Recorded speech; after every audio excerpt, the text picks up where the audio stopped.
This week on Dynamite, I heard Anthony Bowens mention Al Bundy, Married with Children looking ass, and I popped hard because the past week or so, I was really into It's Your Move and maybe Married with Children, the Ed O'Neill interview that I saw here on YouTube, the long interview, about 2 hours long, about his life and career and modern family, things like that.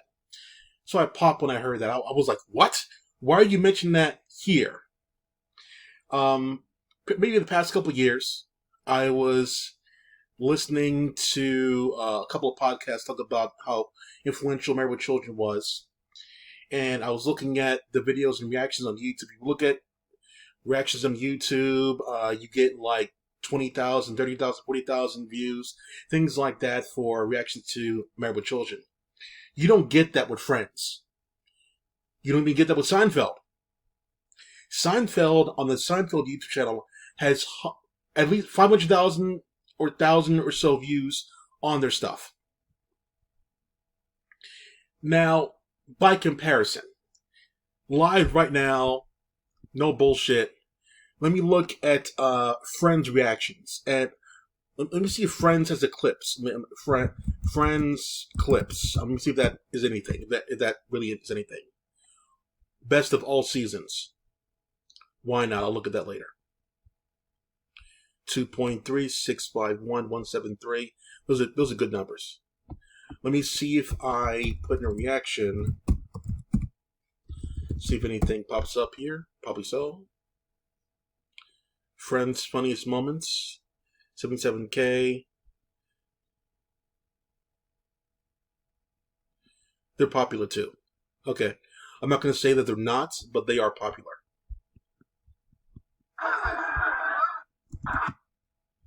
Love it. Not going to say that they're not popular. Definitely. So I see Seinfeld reactions as well. I get Friends as well. But the one that shocks people the most, of course, is Married with Children. Now, I grew up with Married with Children. So I know how crude it can be.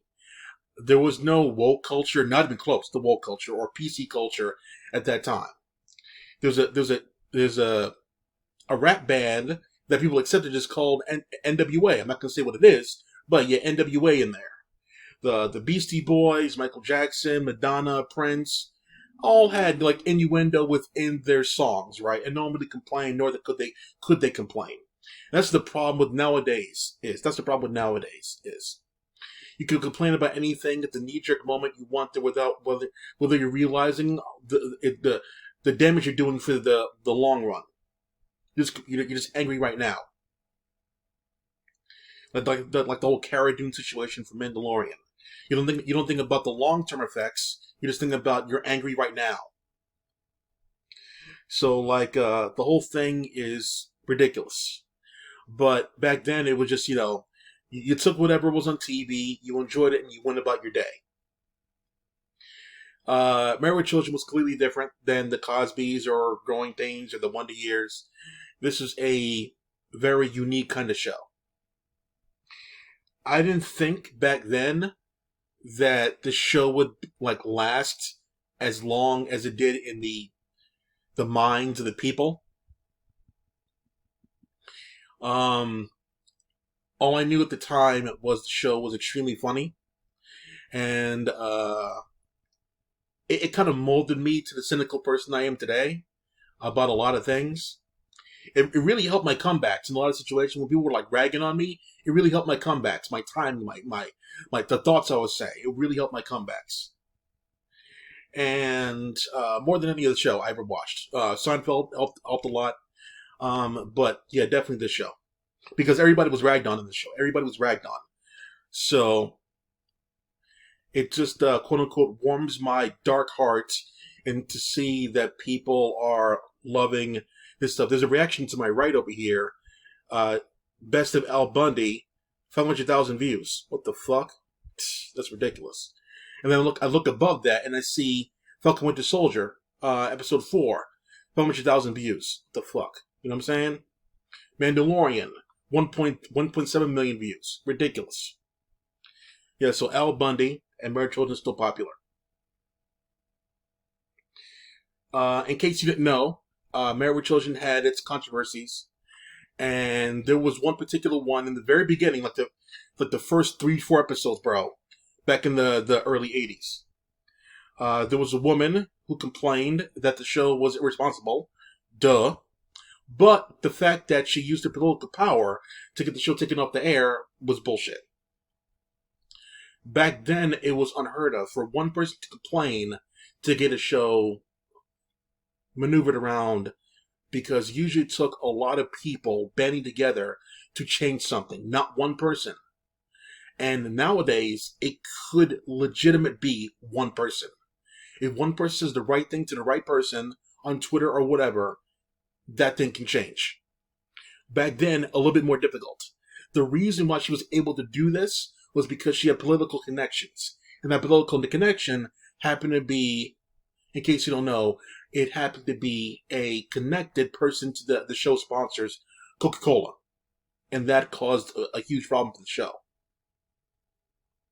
Luckily for them, they weathered through it. And the show persisted in the same level of comedy that you love and enjoy for years and years. Now we come, of course, to, 40 years or whatever later? About that or so. And the show's still popular now. And we live now in a culture that's supposed to hate shows like this. It has queer jokes, racist jokes, a little bit of incest, making fun of lesbian, things like that there. The woke culture today would definitely be against a show like this even being made. They would go out there and attack this kind of show and try to get it removed before it even airs. That's kind of why shows nowadays that are really harsh do it in bunches and bulks. So you can make your show the way you want to make it, and then after it's all said and done there, you complain, and it's not that bad if you look at the whole thing. But this show, in between each episode, was a week, right? And you had time to complain in that week there for newspapers or magazines or whatever. You had to complain. I don't think I've even said the word magazine out of my mouth in decades. Anyway, so this show, with the crazy nature that it is, happens to be very, very interesting. And I love every second of the show there. The people that are reacting to the show are only looking at a small clip of it, but they don't know the setup of it and nor the results of the actions, and they're missing out. I'm glad they're discovering it, but yeah, it's 266 episodes, I believe it is, because I just recently heard that on Ed O'Neill's interview. So there's quite a bit of episodes to enjoy. I watched 300 episodes of anime. People watched like thousands of episodes of One Piece. It took like months, but you can get it done. And the way the show was done, you can watch like 3-4 in a day, and then catch up and stuff like that. Every show was entertaining.